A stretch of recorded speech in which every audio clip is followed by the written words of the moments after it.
Hi, I'm Debbie. Welcome to my organic garden. One of my fondest memories is when I was a young mother and I was just learning how to grow vegetables in a garden. I was so blessed to have old great-grandma gardeners who could tell me how they grew vegetables and how they fed their families and preserved the produce from the garden. I've kept that knowledge and continued with my own garden for over 30 years. And now I'm the old grandma. So first, come with me on a little tour through the garden. I'm going to talk with you as if you are walking along beside me, and I'm going to tell you what my situation is here on this property, why I chose the area that I did to put the garden, and then we're going to come inside.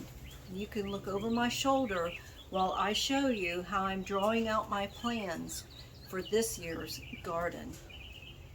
Summer and winter and springtime and harvest, sun, moon, and stars in their courses above.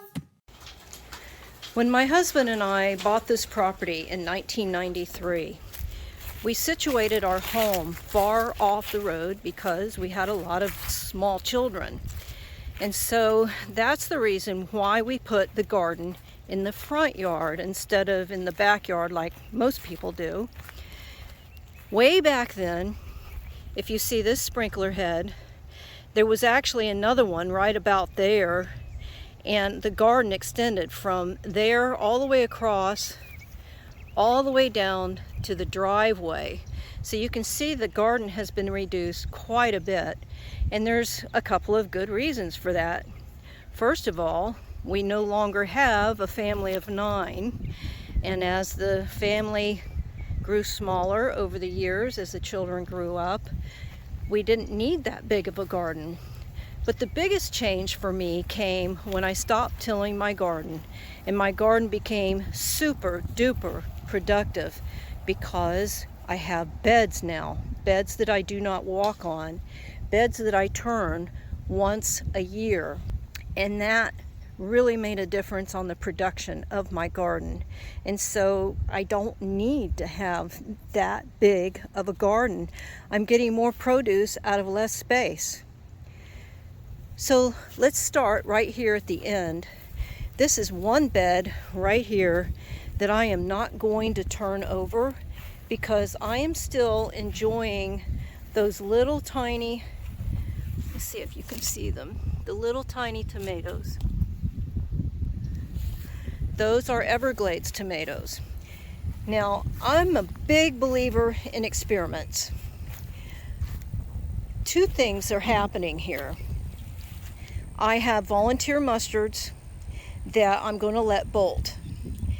When they bolt, they're going to produce seeds that are going to scatter all over the bare soil in this garden, and I'm going to have mustard plants again this coming fall to transplant into a bed. So I'm leaving the mustard plants there, so I don't want to dig those up. I'm going to leave the Everglades tomato plants here because, first of all, I love the tomatoes coming from them, but I noticed that those nasty stink bugs that ruin tomatoes, they don't care about Everglades tomatoes. So what I'm going to do is I'm going to transplant some tomatoes, my regular tomatoes, Italian tomatoes, big beefsteak tomatoes, right in the mix. And you notice too, I did not stake them. And I'm going to let these other tomatoes just ramble around right in with them. So there's a few things I'm going to learn. Do you have to stake tomatoes? What is the advantage if you do? Do you see how healthy these tomato bushes are? I don't think staking them has helped them. In fact, I've learned that you can trim back tomatoes too much for this climate and your tomatoes will get sunburned. But that's another subject. Across the main aisle here is this whole bed here full of well, my wild place. I have pineapple, And I have tomato onions. See the onions right here and right there. Tomatoes have popped up, potatoes have popped up. This is where I throw my compost. See, I'm kind of lazy when it comes to keeping the compost caught up. I have these amazing tomato plants right here, and my lettuce that's still in the shade even though it's mid-afternoon here. Now it's the end of February here, and this lettuce needs to stay in the shade because it will soon be very warm here, and the lettuce just doesn't do very good in hot weather. So there is one difference, one thing that I want to talk with you about as we go sit at our table. What vegetables do you need to be growing at the season that you're in the climate that you're in? One advantage of turning your beds one bed at a time is that you become very, very acquainted with the soil. The difference in the soil from this bed to that bed, just across my walkway here, it's a lot. This bed is very, very fertile. This bed is okay. It did okay. But the further down I go, the least fertile these rows are. Because that guy right there, that big oak tree, sends its roots under the driveway, across this span of lawn, into my garden. It's absolutely incredible. When I was digging the beds, the roots went three beds in. Same thing on this side. The roots went in 2 beds, but I'm also trying not to let this guy send his roots that way into the garden. And I pulled up some roots here so that you can see, look how long those roots are. They extended in this bed right here, all the way through to the middle. Oak trees will suck your garden dry. And so I'm keeping in mind these 2 beds right here on the end are my least fertile.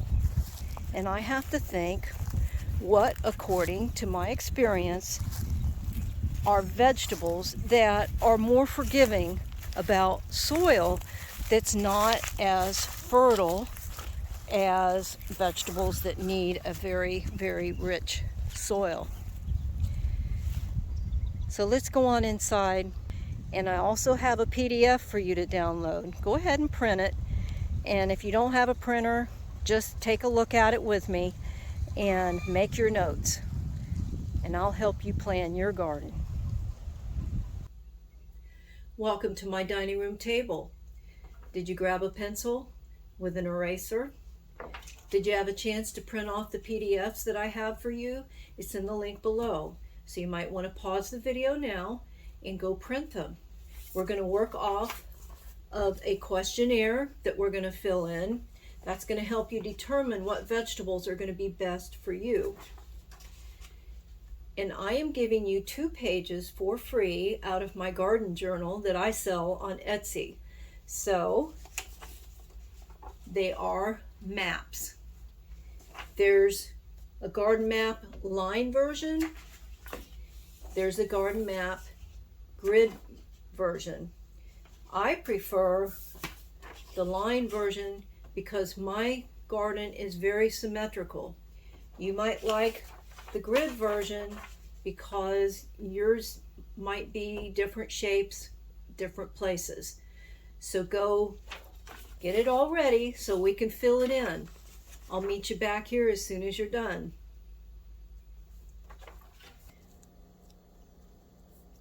The first thing you're going to want to do is list all the vegetables that you want to grow this season. I'm going to tell you about mine so that you can hear me work through this. Silver Queen, is it easy? No. Is it space efficient? No. Does it have calories? Yes. Is it a heavy feeder? Yes. Does it enrich the soil? No. Golden Queen corn, same thing. Bodacious, it's easier. It does have calories. It is a heavy feeder. Now, I'm going to pause here a minute and tell you about corn. Corn is a heavy feeder. It does have a lot of calories. It does take away from your soil. We love corn so much that we will give a lot of space to corn just because we love it so.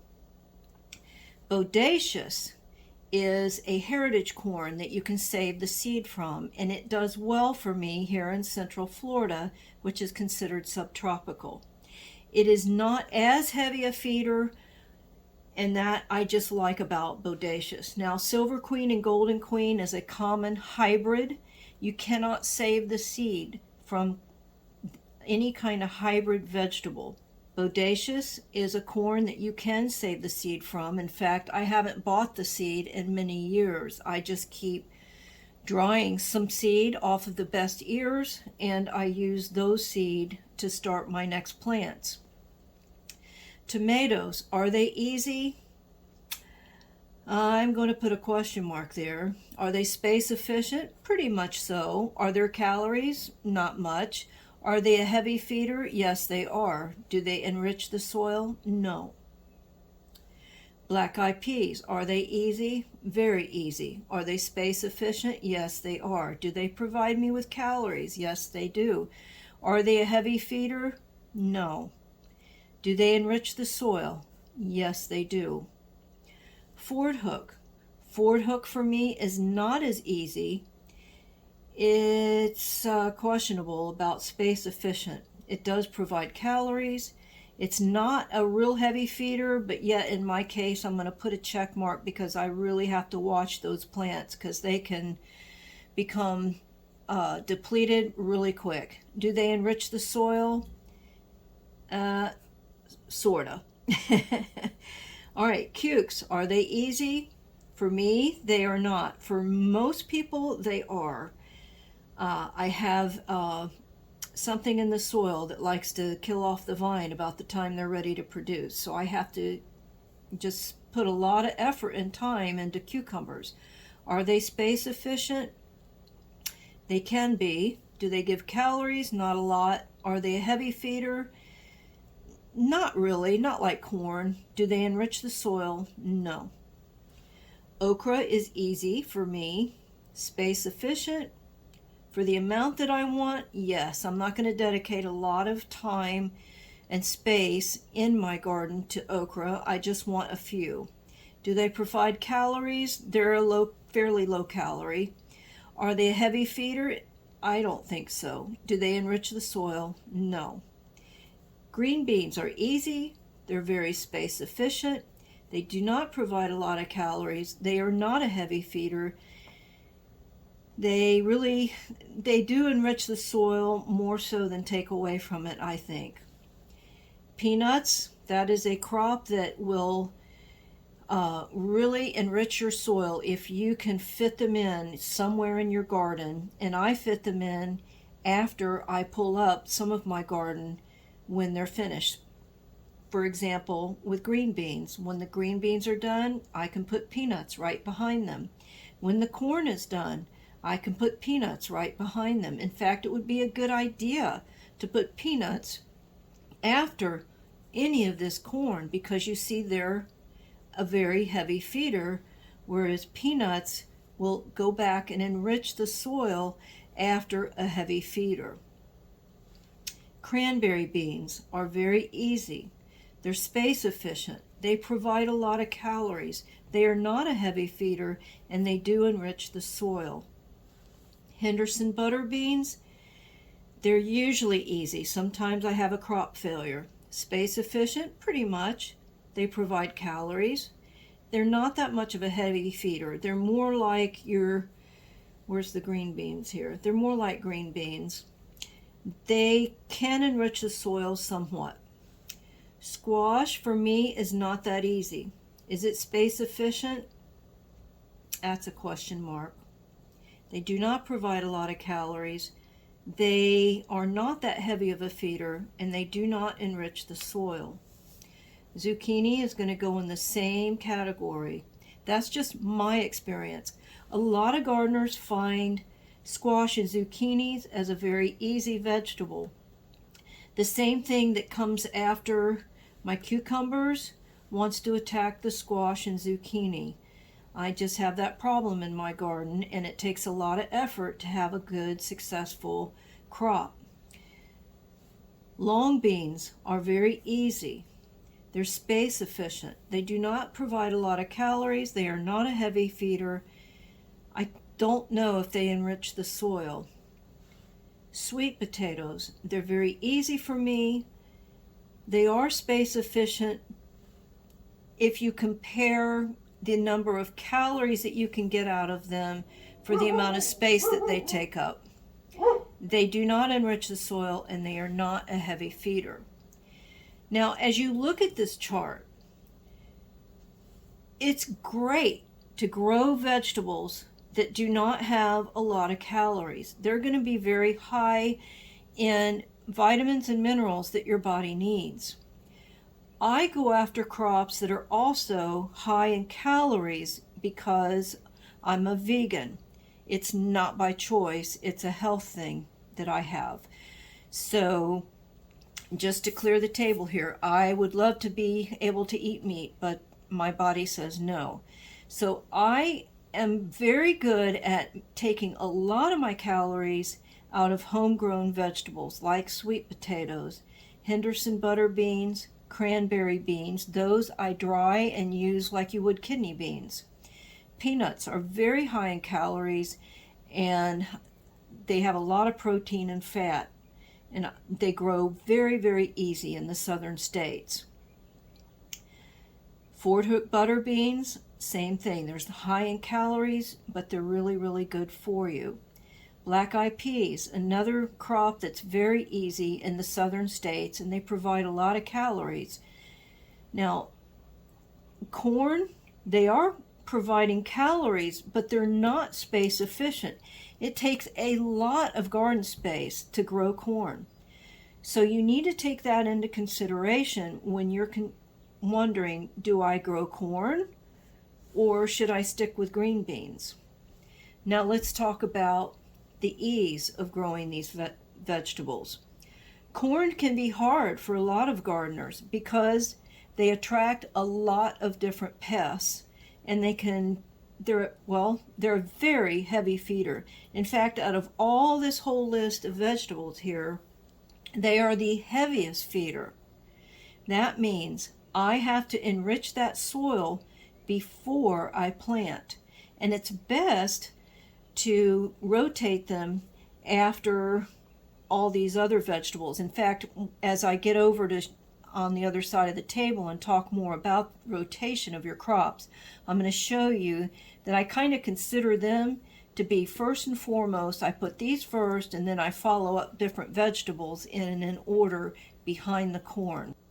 Here's how you can find out if a certain vegetable that you want to grow is good for your area.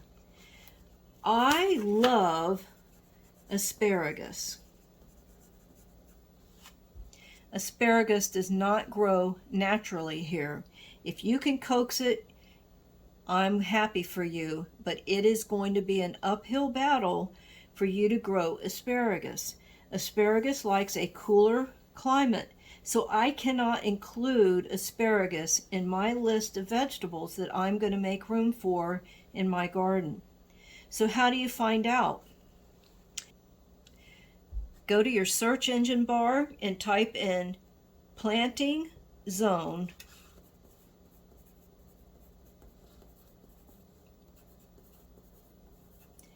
And this blank here is your state. And when you hit enter, you're probably going to see some images that you can click on, and you can figure out what your planting zone is. Once you know what your planting zone is, then go to your state university or a university that is in your state that has a college of agriculture. They most likely will have charts for you to download for free. In my state, it's University of Florida. So one of the things I noticed as I was looking up ways to help you is it's all their names that they put in .edu. That's just what a lot of universities and schools will put at the end of their website so that you know that it's an educational site.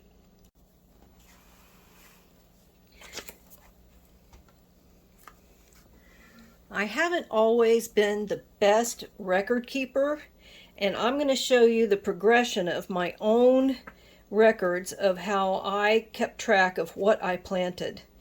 This is 2013 spring, and you see it's just on a piece of paper that I wrote out all the rows that I had all the way through my garden. Do you see how big my garden used to be? 2014 spring. Well, what do you make of that? Look at all that scribbling.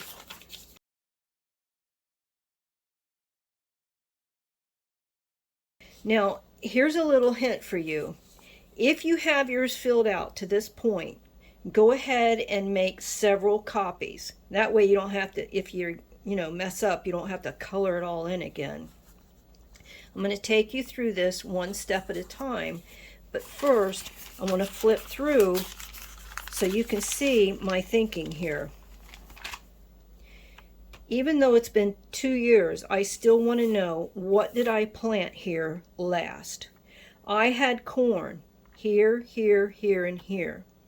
I do not want to put corn there again. Okay, so there's my stage 1. No corn here. Remember I mentioned that I like to start with corn because I know corn is a heavy feeder. I can't have corn in these rows because, if you recall in my little tour of the garden, those beds are the least fertile because the oak tree sent its roots up in there, and I had a heck of a time turning those beds. And so I could tell when there's those oak roots in there like that, to the point that, to the extent that they were, it really does suck the life out of the soil. So I've got 1, 2, 3, 4 beds that I cannot put corn in. I have those 4 beds that I can't. It's been a long time since I grew corn in that area. I don't even know how far back. Okay, 2020, I had corn. 1, 2, 3, 4. So it's been 3 years since I've had corn there. So it's good to start out by putting my corn, Silver Queen, Golden Queen. Bodacious corn is going to go across here. But wait a minute. If I'm going to put yellow corn and white corn here, and they're a hybrid, why would I want to grow corn that is a heritage corn at the same time? It's all according to timing. I'm going to plant my bodacious corn first, wait 2 or 3 weeks, and then I'm going to put in the other corn here.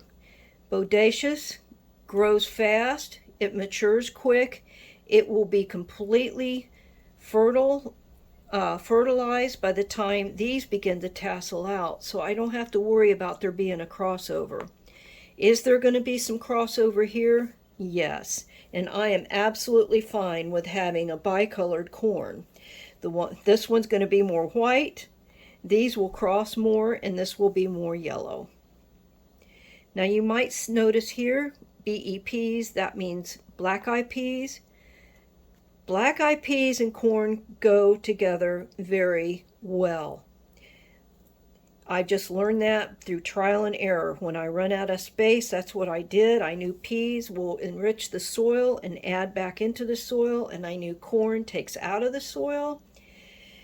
Corn is a heavy nitrogen feeder. Black-eyed peas, you don't want them to have a lot of nitrogen. So it just works out. The corn's taking up the nitrogen and the black-eyed peas don't need it. So they end up being very good companions. The tomatoes are there. If you remember the little tour I gave you, those tomatoes are already going to be there, and I'm going to interplant more tomatoes. All right, that's my stage 1. Stage 2, the next thing I want to figure out. I'm going to put Ford hook beans there, cucumbers there, okra, and green beans. Now I'm putting green beans there because back here,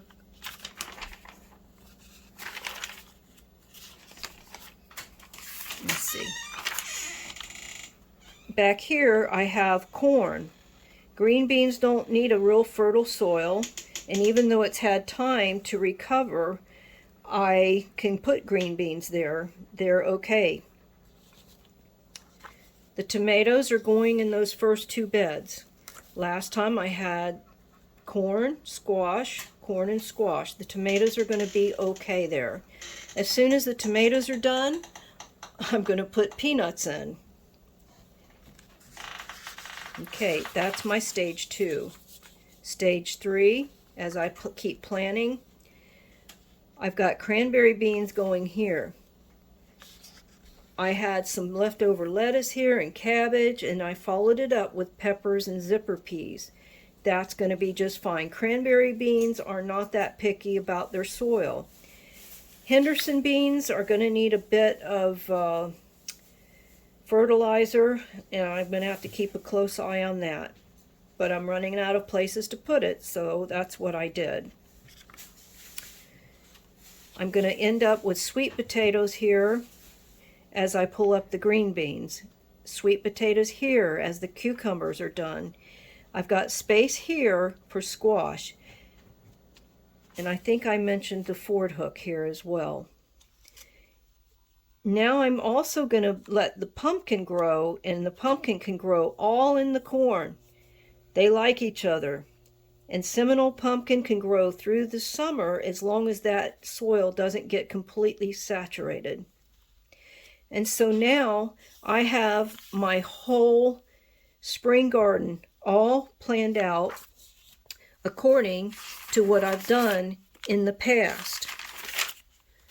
So that is why it's so important for you to keep track of what you're planting and where you're planting it. And I think you'll agree, this looks a whole lot better than all this scribbled mess here and all the scribbled mess I showed you before. And now you know why I said use a pencil. Well, I hope that was helpful. You know, when you've been gardening for as long as I have, it's hard to put that thought process down in a logical and sequential sequence. But I hope it did help you.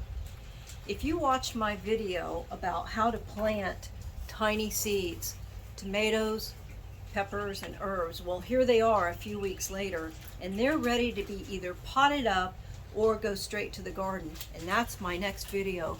Be sure to subscribe so you don't miss it.